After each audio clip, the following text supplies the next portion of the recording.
Сенің қамбарға барып келгеніңе 5 күн өтті. Ол қайда? Сен оған сандықты беріп бедің? Бергем, ханем. Жексұрын, мені алдамақ болды ма сонда? Мен дөкте жалықтым. Дұрыс шешім шығаратын Әзімбай қайда? Оның жауабын жедел түрде естігім келеді. Жедел түрде.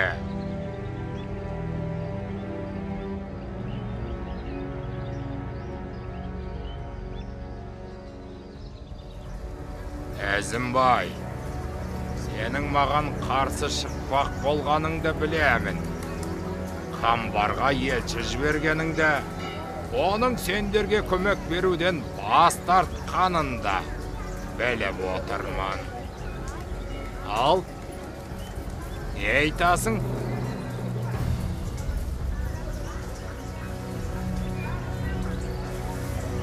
Мен де сенің Қамбарды өзіңе қызметке шақырғаныңды, оның келмегенін білем, Қараман батыр. Мен бәрінде естідім.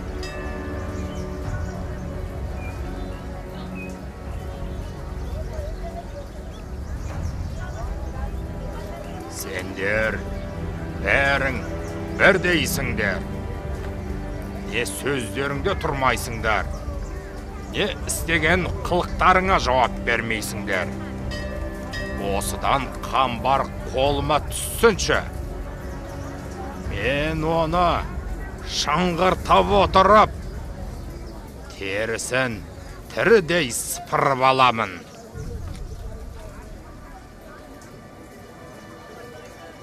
Қазақ халқының ұрпақтары мен тағы басқалар үшін бұл жақсы мысал болсын. Түсінікті ме сендерге?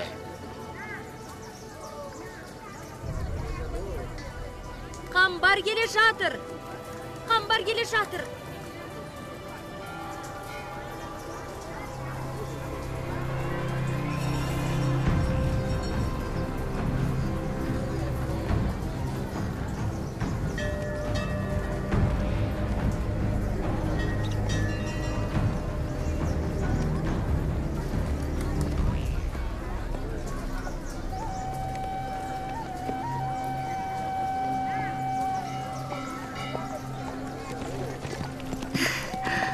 Қамбар.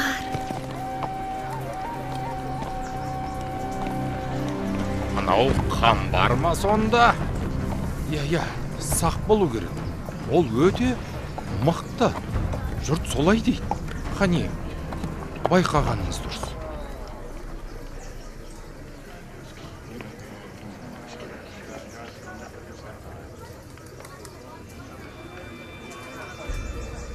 Армысың, Қараман хан?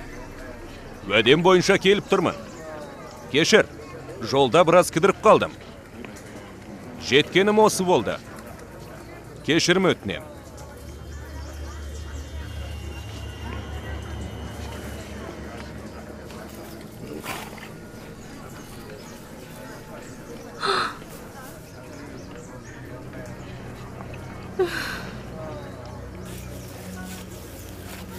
Кешірім сұрағаның өте орынды болды, Қамбар батыр. Әйтпесе мен сені ашумен өлтіріп тастар едім. Өлтіріп. Бос сөзді қайтесің. Кешірім бергеніңді айтсаң, сол маған жеткілікті. Артық сөздің қажеті жоқ.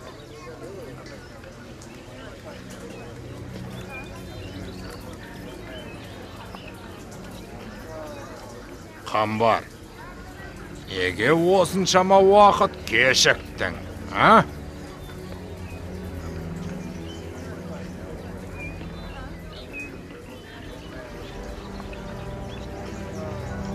Қане, жауап бер.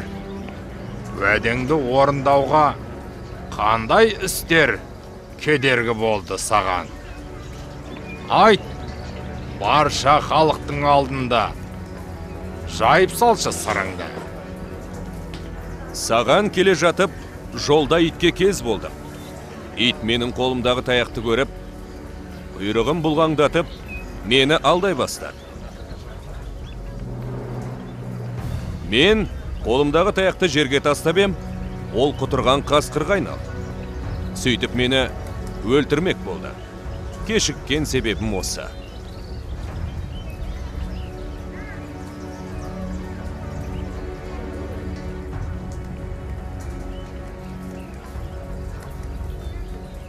Бұдан бұлай аққуларды аулауға әзірленіп, шамасын байқау үшін бір аққуға шүйлігіп тұрған қарғаны көрдім. Одан соң жалпақ әлемде тек өзі ғана рахаттанып жүргісі келетін жабайы қабанды кездестірдім. Ол өзінің күштілігін сезу үшін айналасындағылардың бәрін қиратып, тас талқан шығарып жүр екен.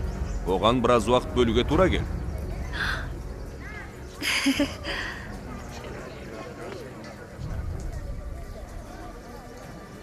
Сондықтан дәлме-дәл уақытта келе алмадым. Ренжіме. Міне, менің кешіккен себебім осы.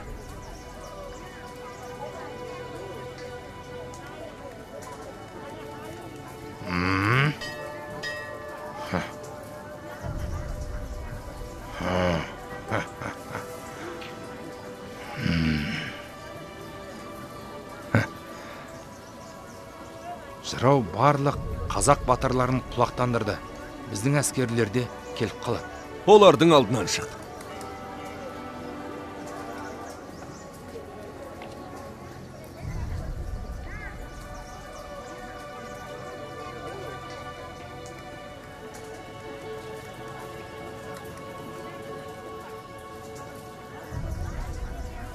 Мен сенің ит, қарға және қабан туралы айтқандарыңды түсіндім. Сен оларды маған теңеп тұрсың ғой, солай ма? Енді менің айтқанымды тыңда, Қамбар. Мен кішкентайымнан тәртіпке үйренгем. Менің айналамда сөзімді жерге тастамауға үйреткен беделді адамдар болды. Жастайымнан басқа елден келген жаушыларды сыйлап, өзімнің ісіме жауап бере білуге үйренгем. Ал бұл жерде бейберекеттік көп екен. Адамдары шетінен жабайы. Осы бейберекеттікке тәртіп орнатсам дебем. Бірақ жабайлар маған қарсылық көрсетті. Тәпті жақсы. Мен оларды жер бетінен тап-типыл етіп жоқ етем. Оны өлтіріңдер. Одан бізге ешқандай пайда жоқ.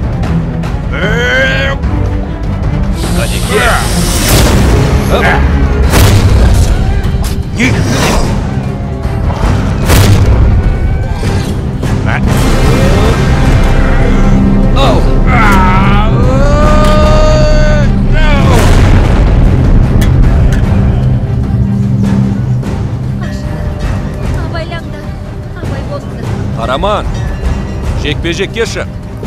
Адамдарың босқа қырылып жатыр. Батыр болсаң шық қане жекпе-жекке. Бүгін кімнің өлетінін анықтайық.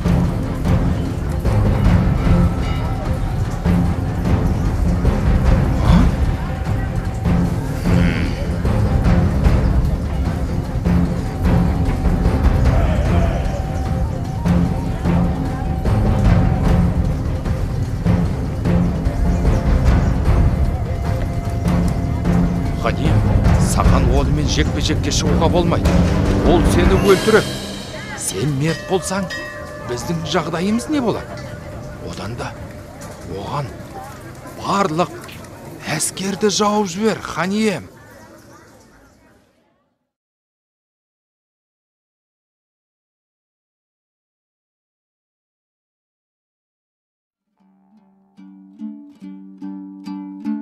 Атты қамшы айдайды, ерді намыс айдайды. Коня подгоняет кнут, джигита — честь. Қысыр сөзде қырсық көп. Языком зря молоть, беду накликать. Ер сасқанда белгілі, ат шапқанда белгілі. Джигит познается в беде, добрый конь на скачках. Ердің сыншысы елі. Ценитель достоинств Джигита – его же народ. Өзің қорқпасаң, жау қорқады. Сам не испугаешься, враг испугается.